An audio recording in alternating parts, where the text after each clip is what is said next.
Hello दोस्तों, मेरा नाम है सौरभ और आप देख रहे हैं आपका अपना यूट्यूब चैनल आज की बाजार। आज है 22 जनवरी 2026 और शेयर बाजार में आज काफ़ी हलचल देखने को मिली है। आज के इस वीडियो में हम बात करेंगे शेयर बाजार की 20 ऐसी बड़ी खबरों के बारे में जो आपको जानना बहुत ज़रूरी है। हम निफ्टी, सेंसेक्स, बड़े रिजल्ट्स और कल के बाजार के अनुमान पर भी चर्चा करेंगे। चलिए शुरू करते हैं। सेंसेक्स और निफ्टी में रिकवरी का माहौल। आज 22 जनवरी 2026 को भारतीय शेयर बाजार ने पिछले 3 दिनों की गिरावट पर विराम लगाते हुए शानदार रिकवरी दिखाई।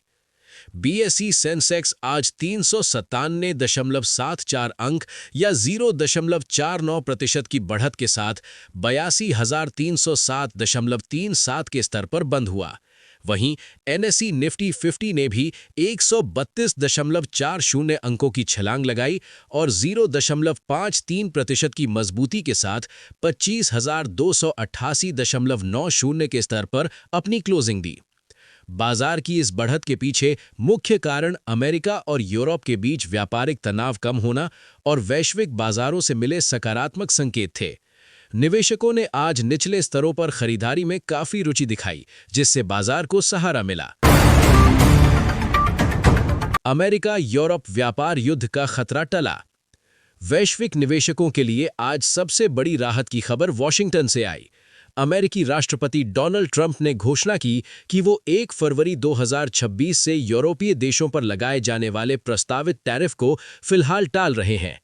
ट्रंप ने कहा कि ग्रीनलैंड के मुद्दे पर एक भविष्य के समझौते का ढांचा तैयार कर लिया गया है। इस बयान के बाद वैश्विक बाजारों में भारी तेजी देखी गई, जिसका सीधा असर भारतीय बाजारों पर भी पड़ा। निवेशकों का मानना है कि व्यापार युद्ध टलने से वैश्विक सप्लाई चेन सुचारू रहेगी, जिससे कंपनियों के मुनाफे पर नकारात्मक असर नहीं पड़ेगा। भारत अमेरिका व्यापार समझौते की उम्मीद।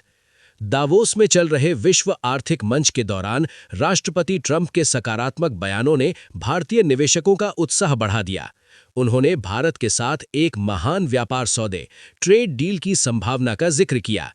इस खबर के फैलते ही भारतीय आईटी और टेक्सटाइल सेक्टर के शेयरों में खरीदारी बढ़ गई। विशेषज्ञों का मानना है कि यदि ये समझौता 2026 के मध्य तक पूरा हो जाता है, तो भारत के निर्यात में 15 से 20% तक की वृद्धि हो सकती है।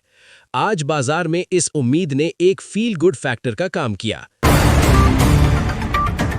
अडानी पोर्ट्स बना निफ्टी का टॉप गेनर। अडानी ग्रुप की दिग्गज company Adani ports and special economic zone के शेयरों में आज जबरदस्त उछाल देखा गया। कंपनी का शेयर आज लगभग 3.5% बढ़कर 1540 रुपए के स्तर के आसपास कारोबार करता दिखा। कंपनी द्वारा हाल ही में घोषित किए गए नए लॉजिस्टिक्स प्रोजेक्ट्स और वैश्विक व्यापार में सुधार की उम्मीदों ने निवेशकों को आकर्षित किया। इसके अलावा ब्रोकरेज हाउसों ने इस शेयर पर अपनी रेटिंग को होल्ड से बढ़ाकर बाय कर दिया है, जिससे ट्रेडिंग वॉल्यूम में 2 गुना बढ़ोतरी दर्ज की गई। पीएसयू बैंक इंडेक्स में 2% की तेजी। आज के सत्र में सार्वजनिक क्षेत्र के बैंकों पीएसयू बैंक्स ने बाजार को लीड किया। निफ्टी पीएसयू बैंक इंडेक्स आज 2.15% की बढ़त के साथ बंद हुआ। State bank of India, SBI, bank of Baroda और कनारा बैंक जैसे शेयरों में 2.5% से 4% तक की तेजी देखी गई। बाजार विशेषज्ञों का कहना है कि आगामी बजट 2026 में सरकार द्वारा बैंकिंग सेक्टर के लिए बड़े सुधारों की घोषणा की उम्मीद है। इसके साथ ही बैंकों के फंसे हुए कर्ज, एनपीए में लगातार आ रही कमी ने भी निवेशकों के भरोसे को मजबूत किया। डॉक्टर रेड्डीज लैबोरेटरीज के शेयरों में चमक। फार्मा सेक्टर की दिग्गज कंपनी डॉक्टर रेड्डीज आज के टॉप परफॉर्मर्स में शामिल रही। कंपनी के शेयर में आज 2.8% की तेजी आई। ये बढ़त कंपनी द्वारा अमेरिकी बाजार में एक नई दवा लॉन्च करने की अनुमति मिलने के बाद देखी गई। विश्लेषकों का मानना है कि इस नई दवा से कंपनी के सालाना राजस्व में $250 मिलियन का इजाफा हो सकता है। आज फार्मा इंडेक्स ने भी निफ्टी को ऊपर ले जाने में महत्वपूर्ण योगदान दिया, क्योंकि निवेशक अब डिफेंसिव शेयरों की ओर रुख कर रहे हैं। इटर्नल लिमिटेड के शेयरों में 6% की उछाल। मिड कैप सेगमेंट में इटर्नल लिमिटेड आज चर्चा का विषय रहा। कंपनी के शेयरों में शुरुआती कारोबार में ही 6% की तेजी दर्ज की गई। कंपनी ने अपने तीसरी तिमाही Q3 FY26 के नतीजे पेश किए, जिसमें शुद्ध लाभ में 45% की सालाना वृद्धि दर्ज की गई है। कंपनी का रेवेन्यू भी उम्मीद से बेहतर रहा, जिससे निवेशकों ने इस शेयर पर जमकर दाव लगाया। हालांकि दिन के अंत में मुनाफा वसूली के कारण ये थोड़ी गिरावट के साथ बंद हुआ, लेकिन फिर भी ये मिड कैप सूचकांक के शीर्ष शेयरों में रहा। इंडिगो के मुनाफे में गिरावट। एविएशन सेक्टर की सबसे बड़ी कंपनी इंटरग्लोब एविएशन यानी कि इंडिगो के लिए आज का दिन मिला जुला रहा। कंपनी ने अपने Q3 के नतीजे घोषित किए, जिसमें उसका शुद्ध लाभ साल दर साल आधार पर 75% घटकर 612.6 करोड़ रुपए रह गया। हालांकि कंपनी का राजस्व 6.2% बढ़कर 23,472 करोड़ रुपए पर पहुंच गया। मुनाफे में इस भारी गिरावट का मुख्य कारण ईंधन की बढ़ती कीमतें और विमानों के रखरखाव के खर्च में हुई वृद्धि है। इस खबर के बाद शेयर में शुरुआती गिरावट देखी गई, लेकिन बाद में बाजार की रिकवरी के साथ इसमें सुधार हुआ। टाटा स्टील में 3% की बढ़त। मेटल सेक्टर में आज टाटा स्टील ने बाजी मारी। चीन से आने वाले सकारात्मक आर्थिक आंकड़ों और वैश्विक स्तर पर स्टील की कीमतों में सुधार की खबरों के बीच टाटा स्टील का शेयर 3.1% उछलकर बंद हुआ। निवेशकों को उम्मीद है कि बुनियादी ढांचे के विकास पर वैश्विक खर्च बढ़ने से स्टील की मांग में 10% की बढ़ोतरी होगी। हिंडाल्को और JSW स्टील जैसे अन्य मेटल शेयरों में भी आज खरीदारी का रुझान रहा, जिससे मेटल इंडेक्स हरे निशान में रहा। गोल्ड और सिल्वर की कीमतों में भारी गिरावट। आज कमोडिटी बाजार में सोने और चांदी के निवेशकों के लिए निराशाजनक खबर रही। घरेलू बाजार यानी कि MCX पर सोने की कीमतें 1.5 लाख रुपए प्रति 10 ग्राम के स्तर से नीचे गिर गई। वहीं चांदी की कीमतों में भी 4% की बड़ी गिरावट दर्ज की गई, जिससे ये 3,10,000 रुपए प्रति किलोग्राम के स्तर से नीचे आ गया।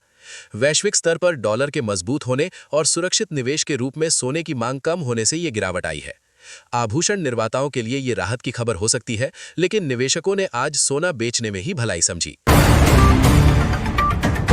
रिलायंस इंडस्ट्रीज RIL का ग्रीन एनर्जी धमाका। रिलायंस इंडस्ट्रीज ने आज घोषणा की है कि वो गुजरात में अपने नए गीगा फैक्ट्री परिसर में 2500 मेगावाट की सौर सेल उत्पादन क्षमता चालू करने के लिए तैयार है। इस खबर के बाद रिलायंस इंडस्ट्रीज के शेयरों में 1.8% की तेजी देखी गई और ये 3,240 रुपए के स्तर पर पहुंच गया।